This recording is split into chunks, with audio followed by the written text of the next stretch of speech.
Proportional representation. Yeah, because you're going to have Larry Gordon speaking to you, aren't you? Or Yeah. Well, when I was young, I was very much in favor of proportional representation. And I'm actually not against it. I'm an agnostic. If anything, I lean somewhat toward it. Larry Gordon will be surprised to hear that, because I've been in sessions with him where I've argued against it. But the reason I've argued against it, I have many skeptical reflections on proportional representation, which beside arguing for it, hasn't shared with us.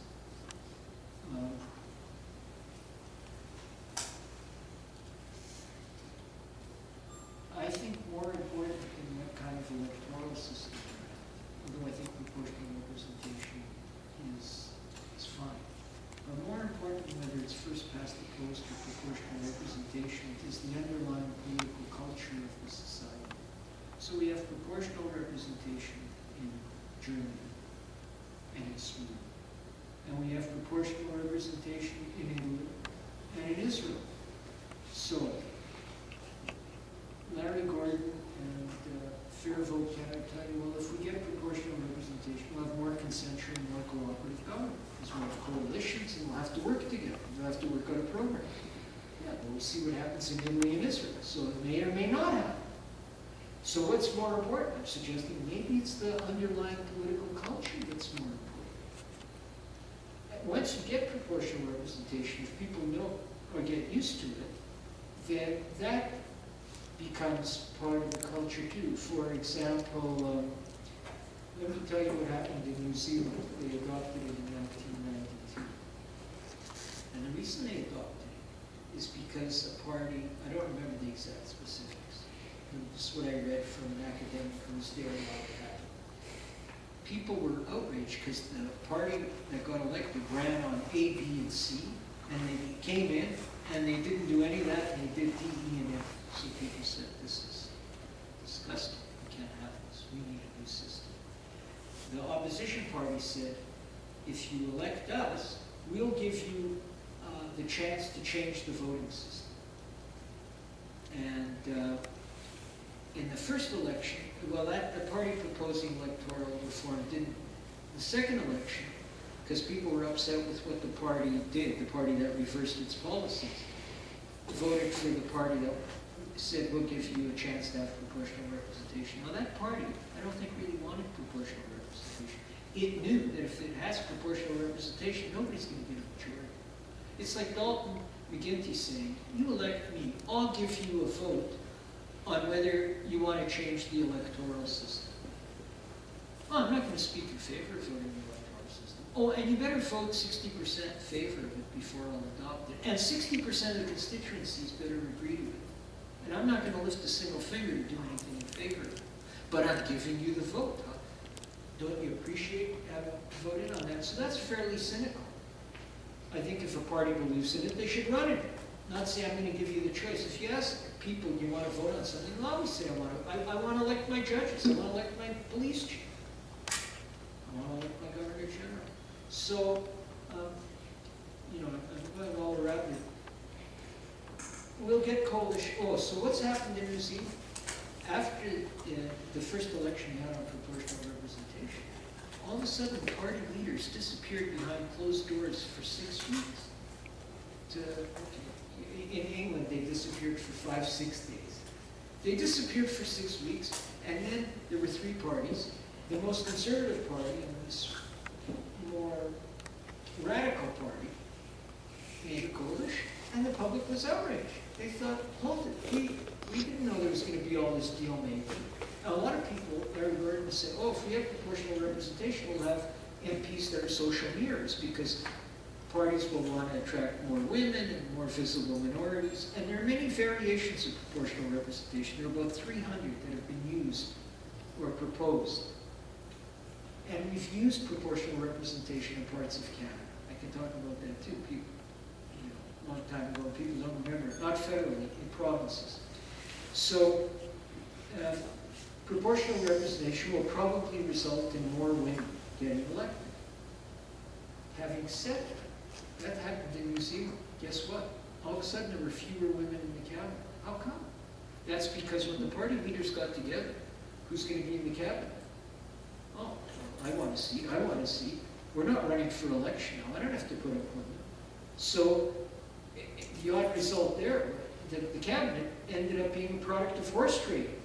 When you run for office, oh, you want to give this face that you've got all these various constituencies involved. So all kinds of things will happen with proportional representation. We don't know how they will unfold. In Canada, it will likely lead to coalition government. And in Canada, I think we'll have fairly stable government. I think what's going on in Britain now is very instructive for Canada. Very instructive. And I think it's hurt those people that say, no, we can't have coalition governments here. I think it's undermined the conservative argument somewhat. But, on the other hand, it does suggest that if there's going to be a coalition, maybe the party that gets the most seats should be part of the coalition. I don't know how popular in Britain it would have been had the Liberal Democrats decided to go with Labour. Because a lot of people still think whoever gets the most seats has a greater legitimacy. But it doesn't, always happen. The Israelis, they have about, 10, 12 parties in the House, or 8, I don't know. They have a lot.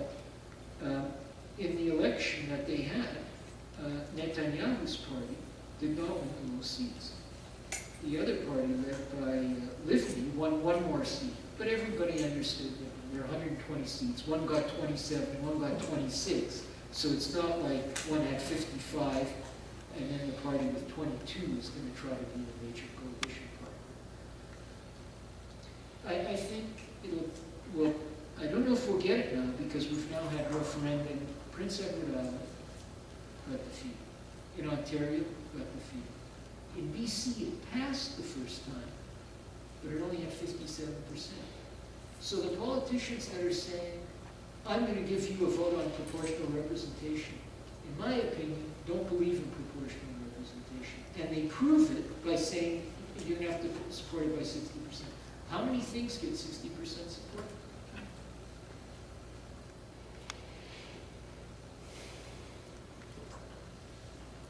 Nelson, you mentioned about the fact MPs have various roles and how it's evolved now, the pendulum has swung perhaps too far in being a party animal, having to follow the party lines, and you said it's partly because the papers have to be signed by the leader of the party.